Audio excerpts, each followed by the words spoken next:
ऐसा क्या है जो नहीं करना चाहिए? कितने चाहते हैं ये हो आज के सेशन का टॉपिक इंटरेस्टिंग है, बिकॉज आज से पहले मैंने ऐसा कभी कुछ सोचा भी नहीं है, ना ऐसा कभी कोई टॉपिक किया है कि ऐसा क्या है जो हमें लाइफ में नहीं करना चाहिए। चाहे आप मेल हो, चाहे फीमेल हो, चाहे जॉब करते हो, चाहे बिजनेस करते हो, चाहे स्टूडेंट हो, कोई भी हो, लाइफ में किसी भी स्टेज पर हो, ऐसा क्या है जो हमें नहीं करना चाहिए?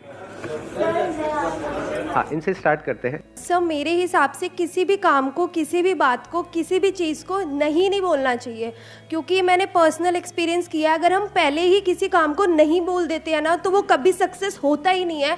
और जितना भी आपके पास कॉन्फिडेंस हो, आप उस चीज़ को कभी भी कर ही नहीं सकते।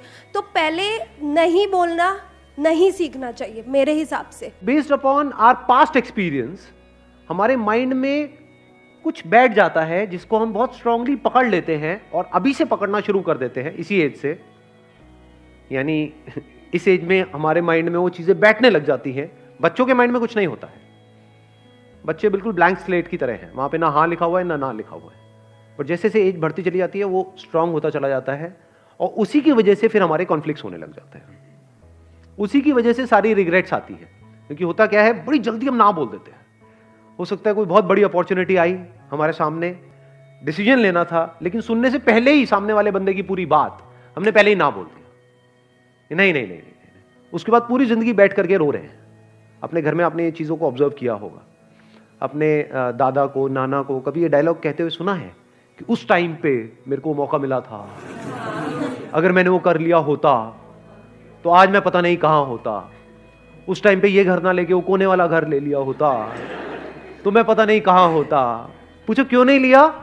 क्योंकि जैसी वो अपॉर्चुनिटी आई तो उन्होंने पहले ही, सुनने से पहले ही, समझने से पहले ही ना बोल दिया। किसी और ने हाँ बोल दिया। जिसने हाँ बोला वो आगे निकल गया, जिसने ना बोला वो पीछे रह गया। तो अपनी लाइफ में कभी भी ये हाँ और ना को स्ट्रांग मत होने दो। अगर आप मेरे भी सेशंस को ध्यान से कभी सुनोगे ना या ऑब्जर्व करोगे, आपको एक क्लियर स्टैंड नहीं मिलेगा। और इसमें वो लोग जिनका माइंड बिल्कुल ही कॉन्क्रीट है, पत्थर के जैसा है। माइंड ना दो तरीके के होते हैं। 90% से ज्यादा लोगों का जो माइंड है वो पत्थर के जैसा है, उसमें सब कुछ पहले से ही फिक्स्ड है और कुछ नया अंदर जाने के लिए जगह ही नहीं है। उस माइंड में जो पहले से फिक्स्ड है, उससे मिलता जुलता कोई बंदा कोई बात करेगा, जैसे मैं कोई बात करूंगा तो कहेंगे हाँ बहुत बढ़िया बहुत बढ़िया बहुत बढ़िया, ये तो वैसे ही सोचता है बिल्कुल जैसे मैं सोचता हूं। और जैसे ही उससे अलग कोई थोड़ी सी बात करी जाएगी तो क्या होगा? गुस्सा आएगा, ये क्या बोल रहा है, ये सही नहीं। समझ गए क्या हो रहा है? इन माइंड्स को क्या कहो? पत्थर के जैसे माइंड है। लोगों के अंदर पेशेंस ही नहीं है, बड़ी जल्दी तैयार बैठे पड़े हैं अपना जजमेंट पास करने के लिए। कहीं भी जरा सा कुछ हो जाता है, बड़ी जल्दी जजमेंट पास नहीं करते हो कि उसने बहुत गलत किया। आपको पता भी है उसने क्या किया है, क्यों किया है, आपको पता भी है उसने किया भी है या नहीं किया है। नहीं, बस जजमेंट हमारा तैयार है। ऐसे ही जैसे हम दुनिया को जज कर रहे होते हैं, ऐसे ही अपने घर में और लोगों को जज कर रहे होते हैं, ऐसे ही खुद को जज कर रहे होते हैं। करते हैं नहीं करते? तो यस और नो क्या है? जजमेंट है। तो जजमेंट को जल्दी पास मत करो, आराम से करो। और इतना भी आराम से मत करो जैसे इंडिया में कोर्ट में होता है कि 20 साल लग रहे हैं एक जजमेंट को पास करने में। 20 साल नहीं लगने चाहिए, ना 20 सेकंड लगने चाहिए। बीच का टाइम कहीं पे ठीक है, थोड़ा सा 2-4 दिन, 5 दिन, 20 दिन। बहुत बड़ा डिसीजन है तो 2 महीने। बड़ा डिसीजन मतलब क्या? शादी का डिसीजन बड़ा डिसीजन है, करियर का डिसीजन बड़ा डिसीजन है। तो वहां पे अगर 20-25 दिन, महीना भी लग जाए, दैट इज ओके। तो ये हमको एक आंसर मिला लाइफ में क्या नहीं करना चाहिए। ये सेल्फ डाउट इतना ज्यादा बढ़ गया है कि आपने अपने हथियार ही डाल दिए हैं कि आप कह रहे हो कि नहीं अब तो कुछ हो ही नहीं सकता, मैं तो कुछ कर ही नहीं सकती, मैं तो कुछ कर ही नहीं सकता, मेरे तो कुछ बस का ही नहीं। हाँ, वो सब कुछ कर सकता है, वो अलग मिट्टी का बना हुआ है, मैं नहीं कर सकता। ये आने लग जाता है, नहीं आता है। इससे कैसे बचे? अंदर तक आपको ये पता होना चाहिए, अंदर तक, कि आप में, मुझ में, किसी में भी कोई फर्क नहीं है। Brain is brain, body is body. Brain is not your brain और माई ब्रेन। इस सच को देख पा रहे हो? सिर्फ ब्रेन में जो इंफॉर्मेशन पड़ी है वो अलग अलग है, पर जो ब्रेन है, जिस तरह से ब्रेन काम कर रही है, दैट इज सेम। उसमें इंफॉर्मेशन अलग अलग है। तो हार्डवेयर इज सेम, आंखें सेम है, शेप अलग अलग हो सकती है, बट जिस तरह से वो काम कर रही है, जैसे दो कैमराज हैं अलग अलग कंपनीज के, तो बाहर से दिखने में अलग अलग हो सकते हैं, ब्रांड अलग अलग हो सकता है, पर जिस तरह से वो काम कर रहा है वो सेम है। जिस तरह से लाइट पड़ती है, मिरर पे जाती है, ये होता है, रिफ्लेक्ट करता है, फिर वो इमेज को कैप्चर करता है, वो सेम है, वो अलग अलग नहीं है। ऐसे ही जब इस सच को आप देख लेते हो, यू, मी और anybody, we as in humans, we are all same. Your brain is not similar to Einstein's brain, it is same. तो एक एनर्जी आती है अंदर से।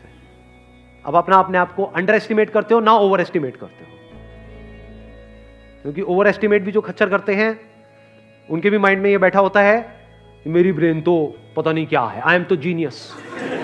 वो भी खच्चर है, जीनियस खच्चर है वो। हाँ। और एक है जो बेवकूफ खच्चर है, वो क्या कह रहा है कि नहीं नहीं मेरी ब्रेन में ही कुछ कमी है, नहीं मेरे में कुछ कमी है। मेरे में मतलब क्या? अलग तरह की इंफॉर्मेशन अंदर डाल दो, वो अलग तरह से काम करने लग जाएगी ब्रेन। सिंपल है। जैसे कभी ऐसा हो जाता है कि जब लाइफ में मूड बहुत खराब होता है, यानी एक तरह के थॉट्स अंदर चल रहे हैं, एक तरह की इंफॉर्मेशन अंदर प्ले होती चली जा रही है ब्रेन पे, एकदम से आपने मेरा कोई सेशन देखा या कोई बुक पढ़ी या किसी और का कोई सेशन देखा, एकदम से सब कुछ बदल गया। तो क्या बदला है वहां पर? क्या ब्रेन बदल गई है? हार्डवेयर बदला है, सॉफ्टवेयर ही तो बदला है, इंफॉर्मेशन ही तो बदली है। पहले अपने अंदर ही अंदर कुछ और बोल रहे थे, अब कुछ और बोल रहे हो। आया समझ में? नहीं आया कुछ? अब कहां पे है सेल्फ डाउट बताओ? अब यहां पे ना तो इंफीरियरिटी कॉम्प्लेक्स है हमारे अंदर, ना सुपीरियरिटी कॉम्प्लेक्स है, कुछ भी नहीं है। ये मतलब मेरी ब्रेन और आइंस्टाइन की ब्रेन सेम है, आपकी ब्रेन और किसी की भी, any person you name it, जो भी पास्ट में हुआ या अभी है या होने वाला है, सेम है, कोई फर्क नहीं है। इसको सिर्फ ढंग से यूज करना है, समझदारी से यूज करना है, बस, और कुछ नहीं है। इनको देना माइक जरा। हाँ पीछे। मैं बस ये कहना चाहता हूँ कि हमें अपनी जड़ों को नहीं भूलना चाहिए, अपने पेरेंट्स, उनके एक्सपीरियंसेस। बहुत अच्छा पॉइंट इन्होंने बोला है कि हमको अपनी जड़ों को कभी नहीं भूलना चाहिए।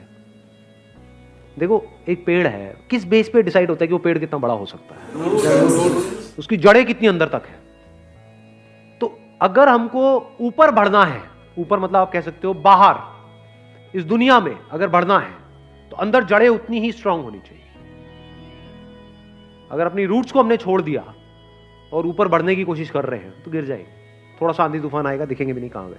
जड़ों को याद रखने का मतलब, जड़ों को ना भूलने का मतलब कि कुछ ऐसे लोग हैं आपकी लाइफ में जो आपको अंदर तक पता है कि ये मेरे अपने हैं। कैसे पता है? क्योंकि जब आपकी लाइफ का सबसे खराब टाइम चल रहा था तब भी वो आपके साथ थे, वो आपके अपने हैं, फॉर श्योर आपके अपने हैं। जब खराब टाइम में नहीं छोड़ा तो अच्छे टाइम में क्या छोड़ेंगे? और कुछ ऐसे लोग होते हैं, थोड़ा सा आपका टाइम अच्छा होता है, पीछे पीछे घूमने लग जाते हैं, आपके लारे लप्पे करेंगे, आपकी तारीफें करेंगे, आपको बोलेंगे कि हाँ तू तो मेरा भाई है, हम तो ये हैं, हम तो वो हैं। जैसे ही आपका टाइम थोड़ा सा खराब होगा आपको छोड़ देंगे, आपकी तरफ देखेंगे भी नहीं, आपसे बात तक नहीं करेंगे, एकदम पीठ कर देंगे आपकी तरफ। तो आप पहचान सकते हो ऐसे लोगों को। कुछ ऐसे लोग थे आपकी लाइफ में जब आप कुछ भी नहीं थे, या ये कह लो खराब टाइम चल रहा था, तब भी वो आपके साथ में थे। तो ये आपके अपने हैं। दुनिया इधर की उधर हो जाए, इनको नहीं छोड़ना है। चाहे घर अलग अलग हो जाए, देखना इसको भी ध्यान से समझ लेना। इसका मतलब ये नहीं है कि हाँ एक ही घर में रहेंगे जी, अब तो सास बहू आपस में एक दूसरे का गला काट रही है लेकिन रहेंगे हम एक साथ ही, ये नहीं कह रहा हूं मैं। चाहे घर अलग अलग हो जाए, यानी फ्लोर अलग अलग हो जाए, अपार्टमेंट अलग अलग हो जाए, आप यहां रहते हो वो वहां रहते हैं या दूर भी रहते हैं, दैट्स ओके, लेकिन दिल से हम एक है जी, मरते दम तक हम अलग नहीं हो सकते। That must be very clear. जिसके माइंड में ये क्लियर है उसकी जड़ें पक्की है। Wish you all the very best. Thank you so much for coming.